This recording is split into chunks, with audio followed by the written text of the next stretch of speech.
Bonjour, vous qui êtes avec nous ce matin. Nous allons d'abord vous inviter à un temps de louange. Nous allons vraiment avoir un cœur d'adorateur. Comme Jean a dit à la Samaritaine, hein, les vrais adorateurs sont ceux qui adorent le Père en esprit et en vérité.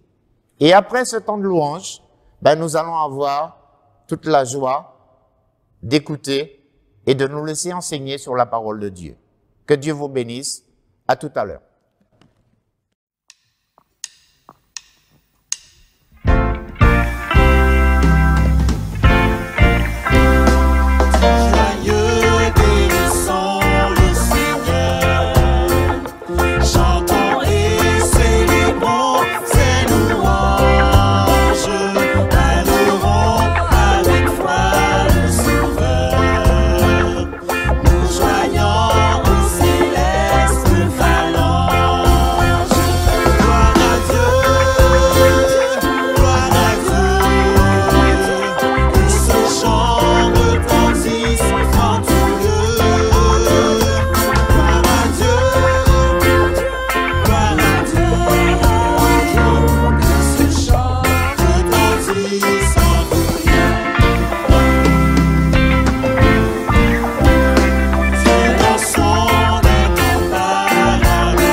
Que ce chant retentisse en tout lieu. Gloire à Dieu, gloire à Dieu, gloire à Dieu, encore une fois, gloire à Dieu, gloire à Dieu, gloire à Dieu, gloire à Dieu. Que ce chant retentisse.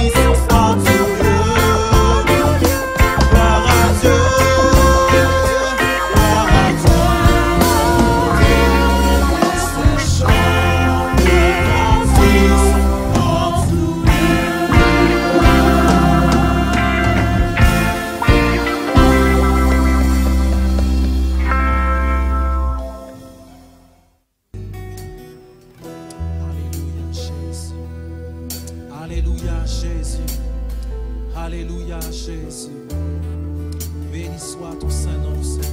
Nous adorons. Nous adorons Adonai. Nous adorons El Shaddai. Nous élevons ton grand nom. Nous te louons. Nous adorons Adonai. Nous adorons. Nous adorons Adonai.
toi que je veux être éternellement.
Bonjour, quelle joie d'être avec vous encore ce matin pour partager le beau message de la parole de Dieu.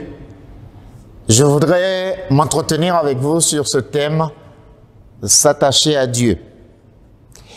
Nous vivons, nous le savons, des temps difficiles. Et nous comprenons que dans ces temps difficiles, Dieu est pour nous un refuge. Dans les psaumes, David disait toujours ce que Dieu représentait pour lui. Et parmi tout ce que Dieu représentait pour lui, il aimait dire « Dieu est un refuge ». Il est bon pour nous et je voudrais vous exhorter ce matin à vous attacher à Dieu. Et je lirai en texte de base dans Actes des Apôtres au chapitre 11, versets 22 et 23. Actes 11, versets 22 et 23. La Bible nous dit « Le bruit en parvient aux oreilles des membres de l'église de Jérusalem, et ils envoyèrent Barnabas jusqu'à Antioche.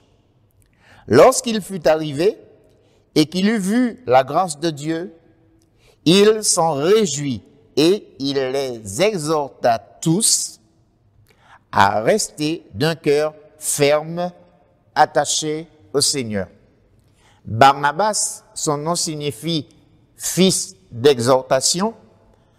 Il va aller visiter cette église d'Antioche et là, il va encourager les nouveaux croyants à rester attachés à Dieu. C'est donc ce thème que je voudrais développer avec vous et on pourrait déjà commencer dans l'Ancien Testament, voir que c'est une exhortation qui était constamment adressée au peuple d'Israël. Donc nous commencerons dans un premier temps par cela, lire dans l'Ancien Testament comment ce thème, cette exhortation était fréquemment répétée au peuple d'Israël.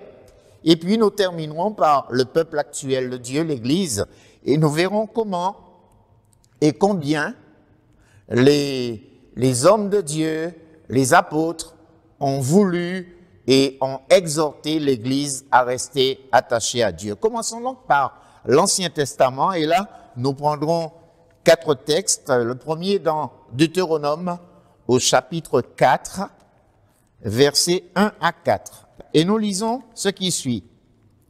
Maintenant, Israël, écoute les lois et les ordonnances que je vous enseigne. Mettez-les en pratique afin que vous viviez et que vous entriez en possession du pays que vous donne l'Éternel, le Dieu de vos pères.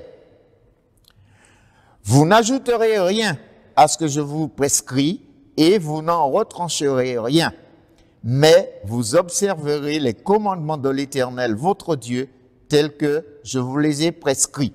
Verset 3. Vos yeux ont vu ce que l'Éternel a fait à l'occasion de Baal-Péor. L'Éternel, ton Dieu, a détruit du milieu de toi tous ceux qui étaient allés après Baal-Péor. Et vous, qui vous êtes attachés à Dieu, à l'Éternel, votre Dieu, vous êtes aujourd'hui tous vivants. Moïse va se servir d'une expérience douloureuse, dramatique pour Israël, pour montrer à Israël combien Israël doit s'attacher à Dieu. Cette histoire de Baal-Péor se trouve dans la Bible, dans le livre des Nombres, au chapitre 25. Et après que Balaam ait échoué de pervertir, de maudire le peuple de Dieu, voici qu'il va conseiller au roi de Moab une astuce pour emmener le peuple dans le péché. La Bible va nous dire dans le livre des Nombres, au chapitre 25, que les filles de Moab, vont représenter un certain attrait pour les enfants d'Israël et ils vont commettre la débauche. Et pire, ils vont manger des viandes sacrifiées au dieu de Moab, c'est-à-dire à Baal-Péor. Le peuple tombe dans l'idolâtrie. Ce que Balaam n'a pas réussi en maudissant le peuple, parce que Dieu n'a mis que des paroles de bénédiction dans sa bouche, eh bien, il est parvenu à détourner Israël de Dieu dans cette affaire décrite donc dans le livre des Nombres au chapitre 25. Et c'est cette douloureuse histoire que Moïse va s'en servir pour parler au peuple et pour dire au peuple, rappelez-vous ce qui s'est passé. L'Éternel vous a donné des ordonnances, il vous a donné des lois, et ce qu'il vous demande, c'est d'obéir. Ce qu'il vous demande, c'est de garder vos cœurs attachés à lui. Et malheureusement, quand nous lisons la Bible, nous voyons que cette exhortation, si elle peut avoir un effet, mais l'effet n'est que momentané, parce que constamment Moïse devait exhorter le peuple à rester attaché à l'Éternel. Ce qui est important, et l'on comprend le bénéfice que l'on retire lorsqu'on est attaché à l'Éternel, Moïse le dit au verset 4, « Et vous qui vous êtes attachés à l'Éternel, votre Dieu, vous êtes aujourd'hui tous vivants. » On voit bien donc la différence entre ceux qui sont allés dans l'idolâtrie après Baal-Péor, On voit tous ceux qui ont couru dans la débauche et ont mangé des viandes sacrifiées aux idoles, ils sont morts. Tous ceux qui sont restés attachés à l'Éternel sont vivants. Alors, mes frères, mes sœurs, je crois que cette exhortation que Moïse adressa à Israël peut aussi s'adresser à nous pour que nous comprenions les bénéfices que nous pouvons retirer lorsque nos cœurs restent attachés à l'Éternel. Je prendrai un deuxième exemple dans le livre du Deutéronome, toujours au chapitre 30, et je lirai avec vous les versets 19 et 20. J'en prends aujourd'hui à témoin contre vous le ciel et la terre. J'ai mis devant toi la vie et la mort, la bénédiction et la malédiction. Choisis la vie afin que tu vives, toi et ta postérité, pour aimer l'Éternel ton Dieu, pour obéir à sa voix et pour t'attacher à lui. Car de cela dépendent ta vie et la prolongation de tes jours, et c'est ainsi que tu pourras demeurer dans le pays que l'Éternel a juré de donner à tes pères, Abraham, Isaac et Jacob. Moïse est encore en train d'exhorter Israël. C'est pour cela que je dis que ce n'est pas inutile que vous entendiez pendant cette prédication plusieurs fois cette exhortation. Mes frères, mes sœurs, attachez-vous à l'Éternel. Et si Moïse a dû répéter autant de fois cette exhortation, c'est parce que Israël avait un penchant vers l'idolâtrie, un penchant vers la désobéissance. Et nous, enfants de Dieu, nous chrétiens, nous devrions veiller sur notre cœur pour que ce penchant à la désobéissance ne nous envahisse pas, pour que nous puissions déchoir de la grâce de Dieu. Moïse va exhorter Israël et Moïse prend le ciel à témoin, c'est-à-dire Dieu. Il prend aussi la terre à témoin, nous l'avons lu au verset 19, il prend les hommes aussi à témoin. Et là, il y a un choix qui est placé devant le peuple. Il y a la vie et il y a la mort. Et Moïse les invite à choisir la vie. J'ai noté qu'en restant attachés à l'Éternel, on va relire le verset 20, et en lisant le verset 20, nous verrons qu'il y a 3 bénéfices que le peuple va retirer de l'attachement qu'il va porter à l'Éternel. Verset 20, il lui dit, donc, choisis la vie afin que tu vives, toi et ta postérité, pour aimer l'Éternel ton Dieu, pour obéir à sa voix et pour t'attacher à lui. Car, et voici les bénédictions sont annoncées, car de cela dépendent ta vie et la prolongation de tes jours, et c'est ainsi que tu pourras demeurer dans le pays que l'Éternel a juré de donner à tes pères, Abraham, Isaac et Jacob. 3 bénédictions que Israël va retirer de son attachement à l'Éternel. Première bénédiction, la vie.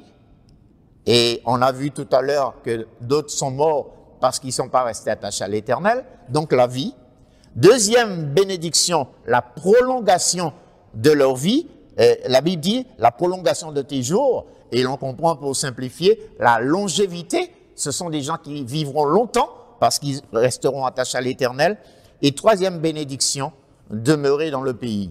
Dieu va leur donner la paix. Leur ennemi ne pourra pas les attaquer parce que Dieu va leur permettre de demeurer dans le pays. Donc, l'attachement à Dieu, c'est quelque chose d'important. Non seulement c'est important, mais que de bénéfices le croyant, l'enfant obéissant tire.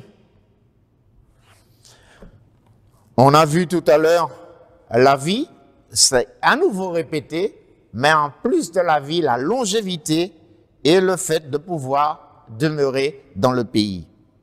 On va continuer dans cette pensée-là et on va aller dans le livre de Josué au chapitre 23 et on va lire les versets 6 à 11. Josué 23, verset 6.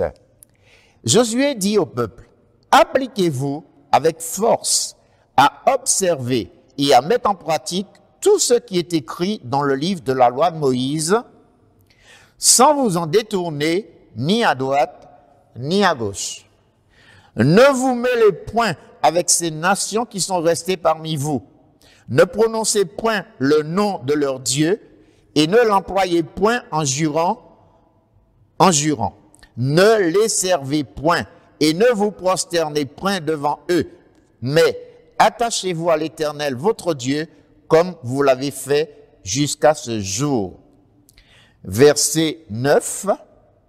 L'Éternel a chassé devant vous des nations grandes et puissantes, et personne, jusqu'à ce jour, n'a pu vous résister. Un seul d'entre vous en poursuivait 1000, car l'Éternel, votre Dieu, combattait pour vous, comme il vous l'a dit. Veillez donc attentivement sur vos âmes, afin d'aimer l'Éternel, votre Dieu. Attachez-vous à votre Dieu. Qui parle ainsi? Cet homme, l'une des deux personnes à avoir traversé le désert pendant les 40 années et est resté vivant. C'est la parole de Josué, le conquérant, celui qui a permis à Israël de conquérir Canaan. Et vous remarquerez que son exhortation porte sur ce pays qu'il a conquis. Et sachant qu'il est vieux, qu'il va mourir, il veut exhorter le peuple à rester attaché à l'Éternel. C'est la condition pour que le peuple ne soit pas chassé de ce pays pour lequel Israël a combattu pendant une dizaine d'années pour vaincre les rois qui étaient installés dans cette contrée-là, des rois idolâtres que Dieu a voulu remplacer par son peuple d'Israël. Et là, nous comprenons cet homme dont la Bible dit, il a pleinement marché dans la voie de l'Éternel. Caleb et Josué ont pleinement marché dans la voie de l'Éternel parce que lorsque dans le désert, le peuple murmurait, le peuple pensait que les enfants d'Anak allaient les empêcher de conquérir Canaan, Josué et Caleb ont été fermes. Si l'Éternel est avec nous, nous vaincrons ces géants. Et là, on a la preuve parce que Josué a installé le peuple dans le pays de Canaan. Et maintenant qu'il va mourir, il veut transmettre la crainte de Dieu à ses frères, à ses sœurs. Il veut leur dire combien il est important de rester attaché à l'Éternel. Cet homme, toute sa vie, a connu vraiment qui est Dieu. On le voit à côté de Moïse, on le voit grandir. Et puis, quand Moïse doit mourir, Dieu le désigne comme le successeur de Moïse. C'est lui qui va conquérir le pays. C'est un homme d'expérience. C'est un homme qui connaît Dieu. Et il laisse cette exhortation. Vous savez, souvent nous disons que les aînés, c'est notre patrimoine. Les aînés sont notre mémoire. Les aînés, par leur expérience, par leur sagesse, nous laissent des bons conseils. Josué est vieux, il est près de mourir, il le sait. Et là, il va donner un conseil. Il va exhorter Israël et on voit à chaque fois que les mêmes termes reviennent. Dieu nous veut dans l'obéissance à sa parole. Josué ne peut pas oublier le nombre de fois que Dieu lui dit « Fortifie-toi et aie bon courage ». Et cette exhortation qui est adressée à Josué, que nous connaissons presque par cœur dans Josué chapitre 1er verset 8, que ce livre de la loi ne s'éloigne point de ta bouche, médite-le jour et nuit afin d'agir fidèlement selon tout ce qui est écrit. C'est alors que tu auras du succès, c'est alors que tu réussiras dans toutes tes entreprises. Josué avait compris cela, puisque l'Éternel l'invitait à méditer la parole jour et nuit. C'est pourquoi, compte tenu de son expérience et sachant qu'il a aussi fait des erreurs, il a pu comprendre ses erreurs. On le sait dans la bataille d'Aï avec les Gabaonites, il n'a pas consulté l'Éternel pour prendre ses décisions. Mais maintenant, fort de son expérience, cet homme sage va conseiller à Israël de rester attaché à Dieu. C'est pour eux le bénéfice qu'ils vont tirer, c'est qu'ils vont demeurer dans le pays.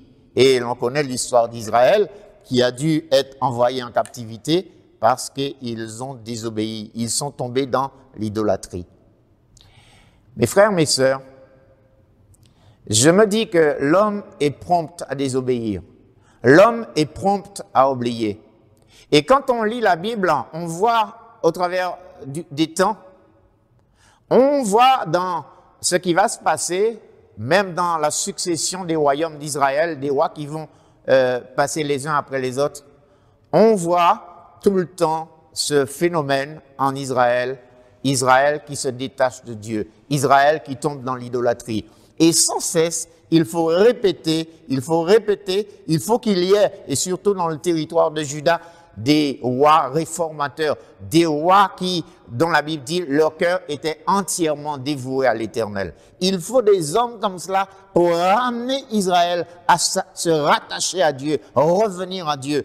Et l'on comprend que c'est vrai, le cœur de l'homme est prompt à la désobéissance. Le cœur de l'homme est prompt à l'idolâtrie. Et Jérémie a pu le dire, hein, le cœur de l'homme, il est tortueux.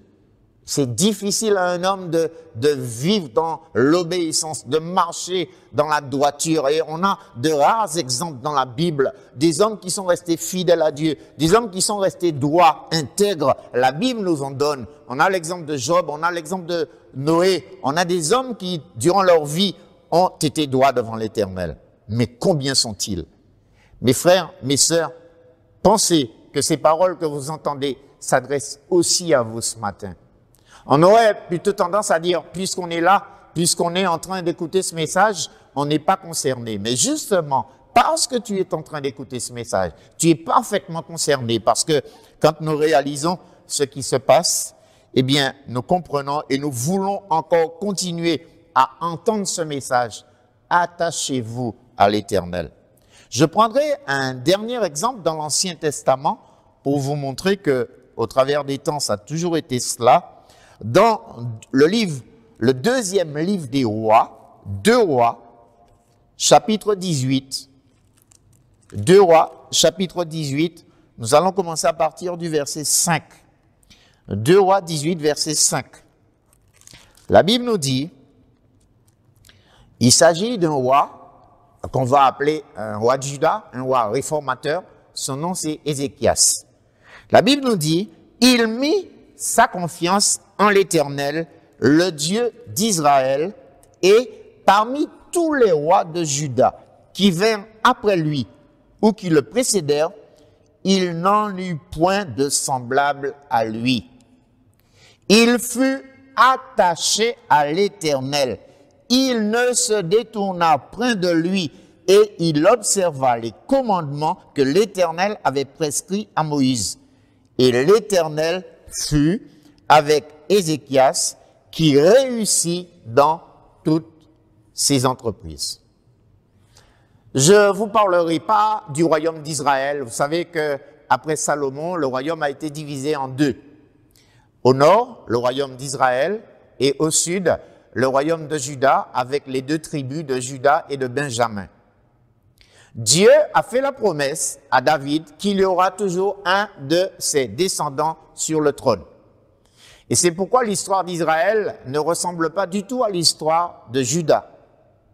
Le royaume du nord, le royaume d'Israël, il y a eu pratiquement que des rois mauvais.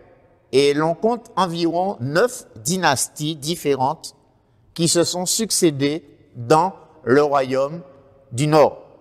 Quand on regarde le royaume du sud, le royaume de Juda, tous les rois qui se sont succédés à partir de Salomon, à partir de David, donc, sont des descendants de David. David, Salomon, Roboam, etc. Tous ces rois-là sont des descendants de David. Dieu lui avait fait la promesse qu'il y aurait toujours un de ses descendants sur le trône. Mais Dieu avait ajouté que si le roi marche dans l'obéissance.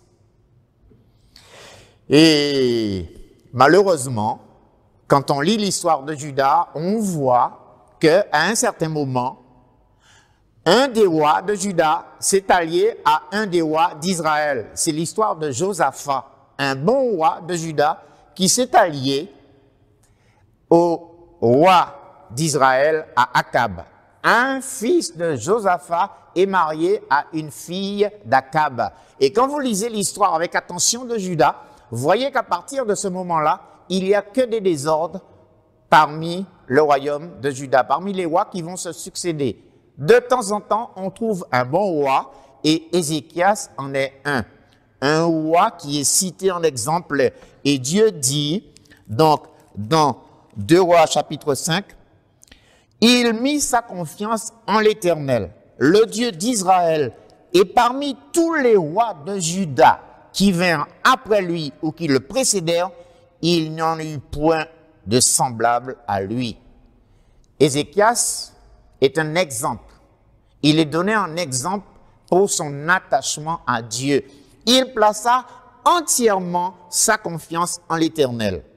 Et la conséquence, on l'a lu au verset 7, le bénéfice qu'il va en retirer, l'Éternel fut avec Ézéchias qui réussit dans toutes ses entreprises.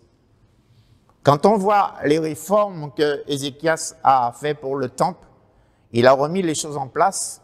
On voit qu'il a vraiment les pensées que David avait de remettre les classes de sacrificateurs, de nettoyer le temple, d'enlever tout ce qui est impur. On sent que c'est un homme qui aimait l'adoration, qui aimait adorer Dieu, qui recherchait Dieu. Il était attaché à l'Éternel. Mes frères, mes sœurs, je suis comme en train de m'enflammer devant l'exemple de cet homme pour son attachement, pour l'amour qu'il avait pour Dieu, pour l'amour qu'il avait pour la maison de Dieu, la manière dont il aimait Dieu. Il est donné en exemple. Avant lui et après lui, il n'y a eu aucun roi semblable. C'est donc dire comment l'Éternel nous donne cet homme en exemple pour que nous puissions comprendre l'importance qu'il y a de s'attacher à l'Éternel. Et cet attachement, je le répète, n'a que des bénéfices pour l'adorateur. Il réussit dans toutes ses entreprises. On voit des rois qui viennent lui faire la guerre, mais à chaque fois, Dieu combat pour son roi et Dieu lui donne la victoire sur ses ennemis. Je m'arrête dans les textes de l'Ancien Testament pour parler un peu de l'Église. Et vous comprenez donc que ce qui ressort à chaque fois, c'est que l'homme a tendance à s'éloigner de Dieu. Et il faut toujours quelqu'un pour rappeler au peuple, pour redire au peuple l'importance qu'il y a d'observer la loi de l'Éternel et de marcher fidèlement selon son Dieu. Je vais parler un peu plus maintenant de l'Église. Je vais prendre une deuxième partie dans cette prédication. Je vais aller dans le Nouveau Testament. Et je vais montrer aussi là la préoccupation des apôtres, des hommes de Dieu, des hommes qui ont la vision que Dieu a institué maintenant l'Église. Et par cette Église, Dieu veut montrer au monde sa sagesse infiniment variée. Dieu veut, au travers de l'Église, sauver ceux qui ne le connaissent pas. Et là, pendant cette dispensation de l'Église que nous vivons encore, nous comprenons que l'Église a une vocation. La vocation de montrer au monde comment Dieu est infiniment sage et qu'il est capable de nous sortir de la boue du péché et de faire de nous de nouvelles créatures, de nous donner un cœur nouveau et de nous emmener dans la vraie adoration. L'Église doit être un miroir. La colonne, nous dit Paul dans Timothée, la colonne est la pluie, la vérité. Et c'est en cela que nous devons comprendre combien notre attachement à Dieu peut être, pour ceux qui nous regardent, eh bien, ça peut créer en eux ce désir que eux, à leur tour, cherchent le Seigneur. Dieu s'est servi d'Israël pour montrer aux autres nations comment le servir, comment le chercher. Dieu, dans les temps que nous vivons, veut montrer au monde, si ce monde cherche Dieu, l'Église doit être un miroir. Jésus a dit, vous êtes le sel de la terre, vous êtes la lumière du monde. Nous devrions donc comprendre cette vocation. Et c'est pour cela qu'il est important que chaque croyant s'attache à Dieu pour que celui qui ne lit pas la Bible puisse voir au travers de ce croyant comment connaître l'Éternel. Nous l'avons lu et je reviens sur ce texte dans Actes des Apôtres au chapitre 11, versets 22 et 23. Actes des Apôtres, chapitre 11, versets 22 et 23. Donc, nous sommes au début de l'Église. L'Église a pris naissance à Jérusalem. On a vu le premier discours de Pierre, 3000 personnes se convertissent et le Saint-Esprit continue à ajouter à l'Église ceux qui sont sauvés. Puis vient un temps de persécution. Et au travers de cette persécution, il y a un effet bénéfique pour l'Église. C'est que les chrétiens qui sont dispersés vont répandre l'Évangile. Et maintenant, d'autres églises sont en train de se mettre en place. Et parmi ces églises, il y a une qui va être importante et qui va jouer un rôle important. C'est l'église d'Antioche. Et là, alors que les chrétiens dispersés ont commencé à parler et que les non-juifs surtout se convertissent, et cette église est en train de prendre de l'ampleur. Il est dit ici, au verset 22, « Le bruit en parvint aux oreilles des membres de l'église de Jérusalem. » L'église primitive entend, le bruit se fait répandre. Alors que Jérusalem est l'église, la première église chrétienne, c'est Jérusalem, les chrétiens dispersés sont partis et là, ils ont annoncé l'évangile et une église importante est en train de naître, l'église d'Antioche. Et là, les chrétiens sont en train donc d'avoir une réputation qui va dépasser la ville d'Antioche. Ça va aller jusqu'à la première église, jusqu'à Jérusalem. Le bruit en parvint aux oreilles des membres de l'église de Jérusalem et ils envoyèrent Barnabas jusqu'à Antioche. Lorsqu'il fut arrivé et qu'il eut vu la grâce de Dieu, il s'en réjouit et il les exhorta tous à rester d'un cœur ferme, attaché au Seigneur. On voit la préoccupation que Moïse et d'autres avaient dans l'Ancien Testament de garder le peuple d'Israël attaché à Dieu. On voit dans le Nouveau Testament un parallèle semblable. Barnabas, ce fils d'exhortation, c'est un lévite. Eh bien, lui, il va exhorter le peuple d'Antioche, les chrétiens d'Antioche. Et là, il y a beaucoup de non-juifs. Il va les exhorter à rester attachés au Seigneur.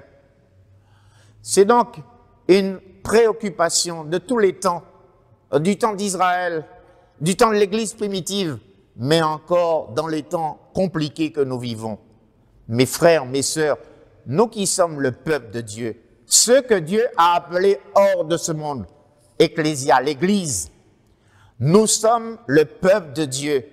Et ce que Dieu attend de nous, on le voit déjà depuis le début de l'Église, cette exhortation à ce que les chrétiens restent attachés à Dieu. Cette exhortation qui a traversé les siècles, attachez-vous au Seigneur. Eh bien, cette exhortation est là pour toi, mon frère, pour toi, ma sœur, ce matin. Cet encouragement de Barnabas a comme une répercussion. Maintenant, les gens se disent, oui, Dieu nous aime, Dieu nous connaît. Et ce qu'il attend de nous, c'est que nous restions attachés à lui. Nous poursuivons dans Acte 13, versets 42 et 43. Acte 13, versets 42 et 43. Lorsqu'ils sortirent de la synagogue des Juifs, les gentils, les non-grecs, les non-juifs, pardon, les gentils, les prièrent de parler le sabbat suivant sur les mêmes choses. Et à l'issue de l'assemblée, beaucoup de juifs et de prosélytes pieux suivirent Paul et Barnabas, qui s'entretinrent avec eux et les exhortèrent à rester attachés à la grâce de Dieu. Nous faisons un pas dans l'histoire de l'Église. On avait tout à l'heure des chrétiens qui étaient disséminés et qui ont répandu l'Évangile. L'expansion de l'Église est en train de se faire. Là, nous sommes un petit peu plus loin. Nous sommes dans le premier voyage missionnaire de l'apôtre Paul. Il est parti avec Barnabas et ils sont à Antioche, mais c'est pas la même ville. Cette Antioche-là, c'est un peu plus haut. C'est ce que la Bible appelle Antioche de Pisidie. Et là, il y a, à l'écoute de la parole de Dieu, des prosélytes, des non-juifs, qui, en entendant les gentils, comme on les appelle dans la Bible ou les Grecs, ces gens qui sont pas de la race juive, qui vont se tourner vers l'Éternel. Paul est en train, avec Barnabas, de parcourir ces régions. C'est le premier voyage missionnaire. Nous sommes dans Acte 13, le premier voyage missionnaire. Et là, Paul trouve des hommes dont le cœur est disposé à s'attacher à Dieu et il va les exhorter. Je comprends le rôle important de Barnabas, le fils d'exhortation. Chaque fois qu'on a affaire à Barnabas, on le voit dans une exhortation. Tout à l'heure, il était seul dans l'église d'Antioche. Maintenant, dans l'église d'Antioche de Pisidie, avec Saul, eh bien, ils sont tous les deux en train d'exhorter ces chrétiens à ce que leur cœur reste attaché au Seigneur. Je veux comprendre qu'il y a tellement de choses qui pourraient nous détacher de la grâce de Dieu. Ce monde nous offre un certain attrait pour des plaisirs éphémères. Et quand on regarde autour de nous, tout est fait pour que l'homme puisse passer son temps dans des plaisirs qui ne sont là que pour un temps. Et c'est là que l'attrait de ce monde peut avoir sur les chrétiens un impact négatif. Nous avons besoin de comprendre que la vraie joie, elle est en Dieu. Le vrai bonheur, c'est un jour de partager l'éternité avec Dieu. Et si nous courons après les choses de ce monde, les choses terrestres, les choses éphémères, un jour, nous nous retrouverons dans une éternité où nous nous dirons, comme on a dans l'évangile de Luc, le riche et Lazare, nous nous retrouverons comme le riche en train de nous dire, eh bien, je souffre cruellement dans cette flamme. Chaque personne, chaque homme, chaque femme doit réaliser que nous sommes sur la terre pour un peu de temps. Mais que Dieu nous a dit, après la mort physique, il y a une vie, il y a une éternité. Et cette éternité, on peut la passer auprès de Dieu, comme on peut être éloigné de Dieu. Il n'y a pas trois solutions, il n'y a pas deux solutions, il y a une seule. Soit on est auprès de Dieu, ou soit l'on est loin de Dieu. On ne peut pas faire les deux à la fois. Et c'est pour cela que l'Église entend constamment cette exhortation dite de différentes formes, mais qui revient au même, attachez-vous à Dieu. Restez fidèles à Dieu. Obéissez à la parole de Dieu. Marchez dans la crainte de Dieu. Servez le Seigneur lui seul. Et l'on pourrait multiplier la façon de dire la même chose, mais chaque croyant doit comprendre l'importance qu'il y a de s'attacher à Dieu, alors que Moïse, le libérateur, celui qui a sorti Israël d'Égypte de l'esclavage, n'a pas arrêté de dire au peuple, attachez-vous à Dieu. Nous réalisons maintenant, les apôtres, c'est-à-dire ces hommes de Dieu qui vont fonder les églises, disent les mêmes choses aux différentes églises locales qui sont fondées, attachez-vous à Dieu. Il l'a dit, Barnabas l'a dit à Antioche, Barnabas et Saul le disent maintenant à l'église d'Antioche de Pisidie. On va prendre un troisième texte dans le livre des Colossiens, au chapitre 3, Colossiens 3. Nous allons lire versets 1 et 2. Colossiens, chapitre 3, versets 1 et 2. Si donc, vous êtes ressuscités avec Christ, cherchez les choses d'en haut, où Christ est assis à la droite de Dieu. Affectionnez-vous aux choses d'en haut, et non à celles qui sont sur la terre. On voit là l'importance pour le chrétien de centrer sa vie sur son Seigneur. Il y a un petit chant que nous aimons bien chanter. Jésus, tu es le centre. Tu es le centre. Si Jésus est le centre de notre vie, nous allons nous affectionner aux choses d'en haut, les choses célestes. Nous allons penser au salut. Nous allons penser à notre justification. Oui, Dieu ne me condamne plus parce que, étant croyant, ayant fait la paix avec lui par Jésus-Christ, eh bien, je suis épargné de la colère à venir. Je vais fixer mes yeux sur quelque chose encore de plus important, de merveilleux, la glorification. Parce qu'un jour, la Bible me raconte, et c'est bien détaillé dans 1 Corinthiens 15, que j'aurai un corps glorifié, un corps immortel, un corps céleste, un corps plein de force. Dieu a promis de ressusciter le corps du croyant. Et ça, c'est important. À cause du péché, ce corps-là, un jour, connaîtra la corruption. Je mourrai si l'enlèvement n'est pas intervenu. Mon corps ira dans le tombeau et là, mon corps se décomposera. Mais Dieu a prévu de me donner un corps glorifié. Et cela, c'est l'espérance du croyant. L'espérance du croyant, c'est de se dire, si pendant ce pèlerinage que nous faisons ici-bas, nous avons autant de difficultés dans notre corps, nous pouvons connaître la maladie, nous pouvons connaître les souffrances, mais Dieu nous a dit qu'il nous ressuscitera. Et ça, nous en sommes vraiment confiants. Nous sommes dans la foi. Nous croyons à cette résurrection. Et quand je lis 1 Corinthiens 15, le chapitre de la résurrection, eh bien, si ce n'était pas vrai, eh bien, Christ lui-même ne serait pas ressuscité. La Bible nous dit, il est les prémices de ceux qui croient. Dieu nous a donné une preuve qu'il va nous ressusciter parce que Christ est ressuscité. Notre foi, elle serait vaine si nous ne croyons pas dans la résurrection. Et ces choses célestes, ces choses qui viennent de Dieu, ces choses que Dieu est en train de nous préparer, ces choses-là, nous devons constamment centrer nos pensées là-dessus. Nos pensées ne devraient pas aller vers ce monde, avec les choses de ce monde, les choses passagères, les valeurs philosophiques de ce monde, les valeurs morales de ce monde, les normes, entre guillemets, de ce monde.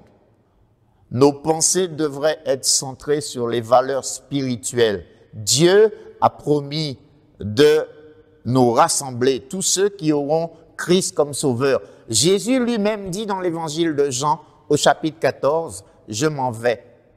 Je vais vous préparer une place. » Et il nous dit qu'il reviendra nous chercher. L'Église croit dans le retour de Jésus. Quand je lis 1 Thessaloniciens, chapitre 4, à partir du verset 13, je réalise que Dieu nous dit que les croyants seront enlevés. Dieu seul connaît le jour, mais il nous donne cette assurance que cela arrivera parce que tout ce qui a été écrit, et c'est là la véracité de la Bible. Des fois, les gens mettent en doute ce que la parole dit.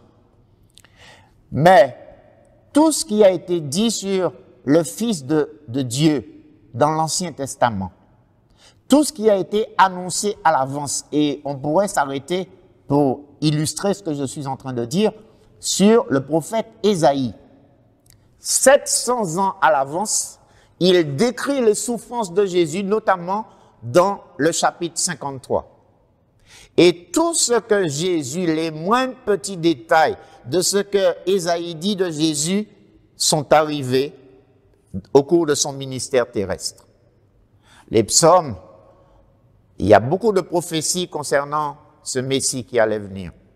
Mais il est venu une première fois, nous dit la Bible, Parce qu'il était venu publier une année de grâce.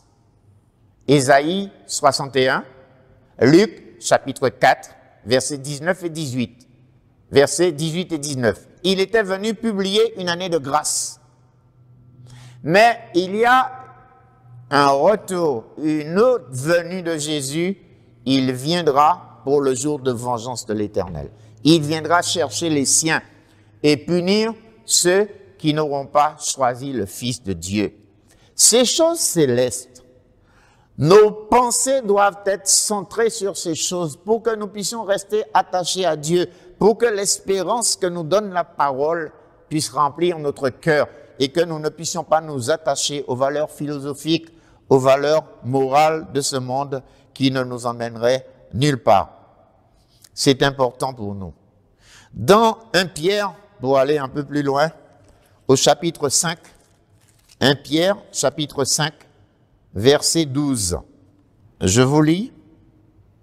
C'est par Sylvain, ou Silas, c'est la même personne, ce compagnon de l'apôtre Paul, vous voyez, il est avec Pierre, c'est par Sylvain, qui est à mes yeux un frère fidèle, que je vous écris ce peu de mots pour vous exhorter et pour vous attester que la grâce de Dieu à laquelle vous êtes attachés est la véritable. On ressent cette préoccupation des apôtres, cette préoccupation des hommes de Dieu, d'exhorter, d'exhorter, d'exhorter, de dire à l'Église les mêmes choses. Restez attachés. Cette grâce de Dieu, c'est la véritable. Cette faveur imméritée que Dieu nous a accordée, eh bien, c'est la véritable. Nous ne trouverons rien de bon à côté. C'est inutile d'aller plonger ses regards ailleurs que dans la parole et de réaliser que Christ est mort pour nous. Paul, dans son épître à Tite, il dit « La grâce de Dieu, source de salut pour tous les hommes, a été manifestée. » La grâce de Dieu, source de salut pour tous les hommes, a été manifestée. Et là, Pierre est en train de nous dire, cette grâce, c'est la véritable. C'est dans cette grâce que nous devons rester attachés. Dieu nous a sortis de notre péché. Il nous a réconciliés avec lui par la mort de son Fils. Et cette grâce, c'est comme une supplication. Ne faisons pas l'erreur de déchoir de cette grâce.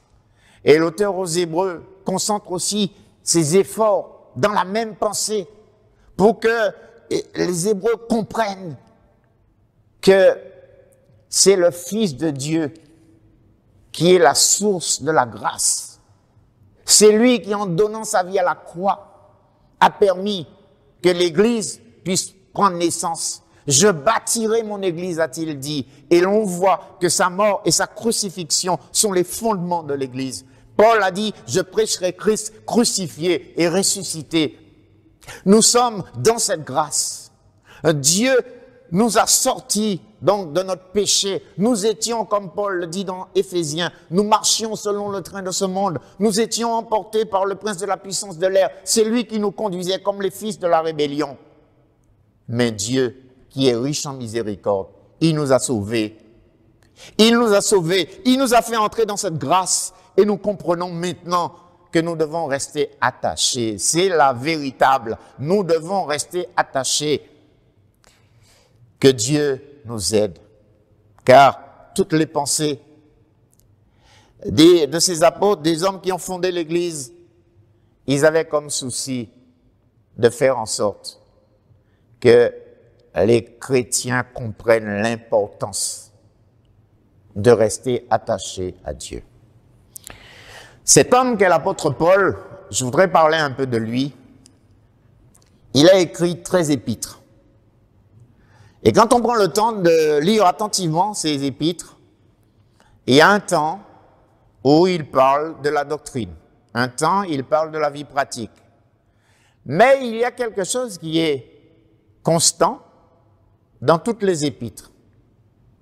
Paul est préoccupé de ce que dans l'Église, il n'y ait pas la fausse doctrine. Alors, je ne ferai pas le catalogue ce matin parce que ce serait trop long, mais dans toutes les épîtres, Paul veut ouvrir les yeux des chrétiens pour qu'ils restent attachés à la saine doctrine. Et ce qui menace l'Église d'aujourd'hui, c'est ce qui a menacé l'Église primitive, c'est que des faux docteurs s'introduisent dans l'Église et cherchent à emmener les chrétiens sur une autre voie. C'est ce que la Bible appelle, par un mot très simple, que l'on doit comprendre, la séduction. La séduction, c'est emmener sur un chemin de travers, sortir du droit chemin.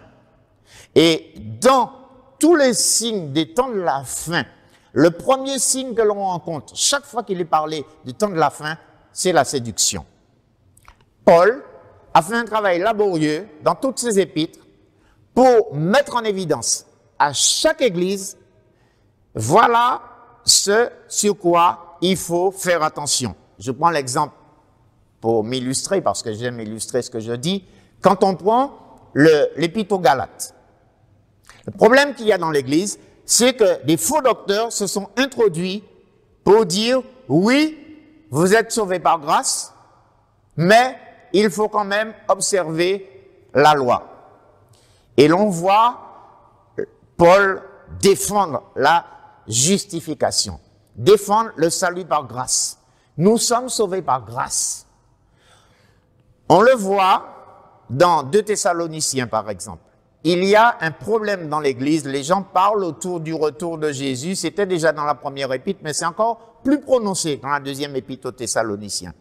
Les gens pensent que Jésus est déjà revenu, que même l'impie est déjà là et que vraiment l'Église est pratiquement dans la confusion.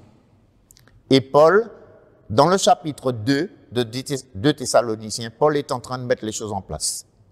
Non, cela arrivera, mais avant que l'homme impie ne paraisse, il faut que celui qui le retient, il dit deux choses, ce qui le retient, et plus loin, celui qui le retient, ne soit plus là. Tant que l'Église de Dieu est sur cette terre, l'Antichrist ne peut pas paraître. Et l'on comprend comment les hommes de Dieu veulent faire en sorte que les chrétiens marchent, connaissent la saine doctrine. Si l'on n'est pas attaché à la saine doctrine, eh bien, on se fera emporter par un vent de séduction et l'on croirait que l'on est en communion avec Dieu, mais non. Et c'est ça l'un des signes particuliers des temps de la fin, où des faux docteurs enseigneront des choses pernicieuses et ceux qui n'auront pas reçu l'amour de la vérité, qui n'ont pas gardé l'amour de la vérité, nous dit Paul dans Thessaloniciens d'ailleurs, ils recevront une puissance d'égarement et ils croiront au mensonge. C'est pour cela que quand nous disons qu'il faut s'attacher à Dieu, il faut s'attacher à la saine doctrine, la parole de Dieu.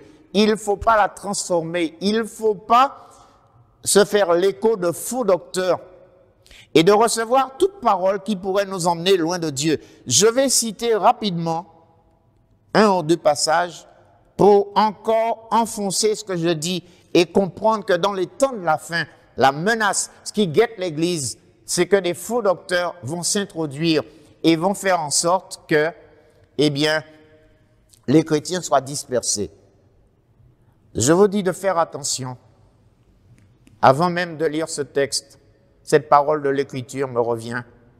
Dans Matthieu 7, Jésus dit que beaucoup viendront à lui le jour du jugement et diront, n'avons-nous pas fait des miracles en ton nom? N'avons-nous pas chassé des démons en ton nom? On pourrait faire de grandes choses, mais est-ce que l'on est né de nouveau? Est-ce qu'on a compris ce que c'est que la saine doctrine?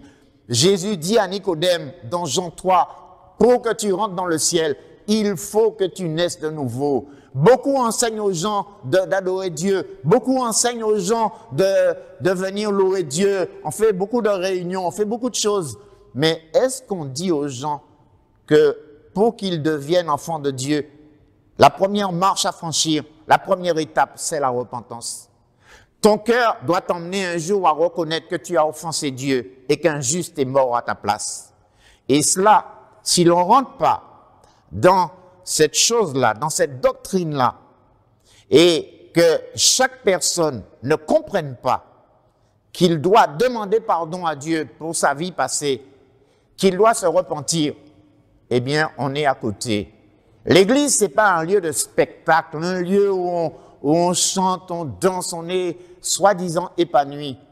L'église est un lieu où l'on reconnaît la majesté de Dieu, où l'on reconnaît qu'un juste est mort à la croix à notre place. Et pour être un enfant de Dieu, un enfant authentique, on doit reconnaître que Christ est mort à cause de notre péché. La Bible nous dit tous ont péché et sont privés de la gloire de Dieu. Mais la Bible nous dit, et cela je l'ai énoncé tout à l'heure, mais je donne la référence. C'est dans Romains, chapitre 1er, verset 5. Étant justifiés par la foi, nous avons la paix avec Dieu par son Fils. C'est la foi en Jésus-Christ. Et c'est quoi cette foi? C'est de croire que je suis un pécheur, un homme qui a vraiment offensé Dieu par ma vie. J'ai offensé Dieu. Et un jour, le Saint-Esprit vient me convainc de péché, de justice et de jugement. Et là, je suis humilié devant Dieu. J'ai un cœur brisé de reconnaître que je l'ai offensé. Et je passe par l'étape de la repentance pour obtenir le pardon de mes péchés et être réconcilié avec Dieu. Si l'évangile n'est pas prêché comme cela, si l'évangile est prêché comme une grâce qu'on ne mérite pas, mais qu'on rentre dedans à tout bonnement, non. Et c'est cela qu'il faut faire attention. Ces faux docteurs, ces gens qui donneront l'impression aux gens qu'ils sont heureux parce qu'ils chantent Dieu.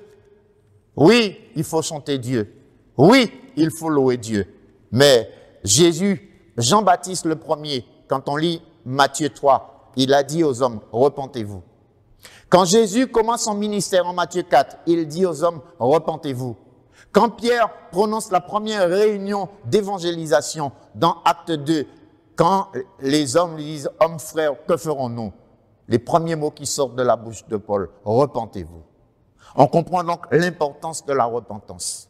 Et quand certains vous feraient croire que Dieu est bon, que vous pouvez venir à lui, hein, oui, il faut venir à lui, mais il faut reconnaître votre péché. Il faut vous repentir.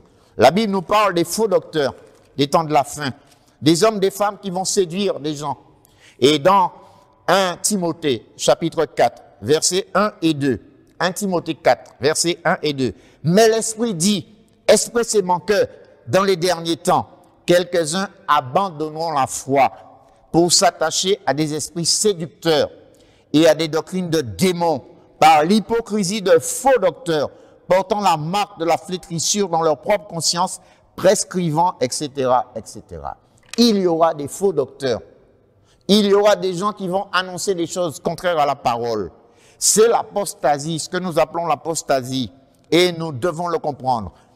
Paul, dans l'épître à Tite, dit ceci au chapitre 1er, Tite, chapitre 1er, versets 10 à 14. Il y a en effet, surtout parmi les circoncis, beaucoup de gens rebelles, de vains discoureurs et de séducteurs auxquels il faut fermer la bouche. Ils bouleversent des familles entières, enseignant pour un gain honteux ce qu'on ne doit pas enseigner. C'est ça qu'il y a dans l'Église. Des gens qui sont là pour le gain, des gens qui sont là pour l'argent, des gens qui enseignent des choses. Et vous voyez que c'est déjà écrit dans l'Église primitive que ça se passait comme cela. Donc, ces faux docteurs, ces gens qui s'introduisent dans l'Église et qui cherchent l'appât du gain, eh bien, la Bible nous avertit pour que nous ne puissions pas nous attacher aux fausses doctrines, mais que nous puissions nous attacher à la parole de Dieu. Les chrétiens de Bérée sont pour nous un exemple. Ils consultaient les Écritures pour voir si ce qu'on leur annonçait était conforme à la parole de Dieu. Nous avons besoin de le faire. Ce texte que je voudrais laisser aussi sur votre cœur, c'est dans la première épître de Jean, 1 Jean, chapitre 2, versets 15 à 17, que je vous lis. 1 Jean 2, versets 15 à 17. La Bible nous dit, « N'aimez point le monde, ni les choses qui sont dans le monde. Si quelqu'un aime le monde, l'amour du Père n'est point en lui. Car tout ce qui est dans le monde, la convoitise de la chair, la convoitise des yeux et l'orgueil de la vie ne vient point du Père, mais vient du monde. Et le monde passe et sa convoitise aussi. Mais celui qui fait la volonté de Dieu demeure éternellement. Je ne voudrais pas être long, mais il ne faut pas s'attacher aux choses du monde. Satan va utiliser ce monde mauvais pour exciter le croyant. Et comment il va faire? Il va exciter la chair. Il va stimuler les mauvais désirs parce que nous voyons nos yeux. Et il va rendre certains orgueilleux. Satan utilise la convoitise de la chair, la convoitise des yeux et l'orgueil de la vie pour éloigner des gens de Dieu. Et nous avons besoin de le comprendre pour que nos cœurs restent attachés. Terminons par cet encouragement de Paul dans l'Épître aux Romains, au chapitre 12. Il va nous dire ceci. Romains, chapitre 12. Je vous exhorte donc, verset 1er, par les compassions de Dieu, à offrir vos corps comme un sacrifice vivant, saint, agréable à Dieu, ce qui sera de votre part un culte raisonnable. Ne vous conformez pas au siècle présent, mais soyez transformés par le renouvellement de l'intelligence, afin que vous discerniez quelle est la volonté de Dieu, ce qui est bon, agréable et parfait. Amen. Et là, je termine en vous disant que le Saint-Esprit doit nous renouveler pour que les choses du monde ne prennent pas la place dans notre cœur, mais que notre vie soit centrée sur Dieu. Comme cela, le Saint-Esprit met à cœur, met dans notre cœur ce qui est bon, ce qui est agréable, ce qui est parfait. Le Saint-Esprit fait un nettoyage. Le Saint-Esprit épure notre cœur. Le Saint-Esprit nous lave par la parole. Et je ne sais pas si vous voyez cette image, hein, le Saint-Esprit nous lave. Avec la parole de Dieu, il enlève dans nos cœurs tout ce qui est mauvais pour nous attacher à Dieu. Alors, mes frères, mes sœurs, je termine aussi par cette exhortation. Attachez-vous à Dieu. Que Dieu nous bénisse. Père éternel, je veux bénir ton nom ce matin. Je veux te rendre grâce parce que tu nous instruis dans ta parole à nous attacher à toi. Et nous réalisons, en dehors de toi, Seigneur, il n'y a rien de bon. Nous voulons que nos cœurs, Seigneur Dieu, jour après jour, te louent, t'adorent. Nous voulons être attachés à toi et nous comprenons pourquoi, depuis l'Ancien Testament, des hommes de Dieu ont enseigné le peuple à s'attacher à Dieu. Parce que si nous nous détachons de toi, Père, nous sommes complètement perdus. Alors ce matin, Seigneur Dieu, donne-nous de comprendre ta parole. Donne-nous de recevoir cette exhortation et permets que nos vies, Seigneur, te soient agréables. Je prie pour tous ceux qui se seraient éloignés de toi. Je prie pour que tu les aides à revenir, parce que seul toi peux nous aider à revenir à toi. Seigneur, ce matin, jour de grâce, permets, Seigneur Dieu, que vraiment nos cœurs s'attachent à toi, que nos cœurs reviennent à toi. Nous voulons même nous humilier devant toi pour nos moments d'égarement, pour les moments où, Seigneur Dieu, nous nous sommes éloignés. Mais nous comprenons que nous devons revenir et nous attacher à toi. Seigneur, que ton esprit, Seigneur, ce matin, nous fasse grâce et que tu sois glorifié dans nos vies, Père. Nous te louerons pour tout cela, dans le nom de Jésus. Amen. Que Dieu vous bénisse.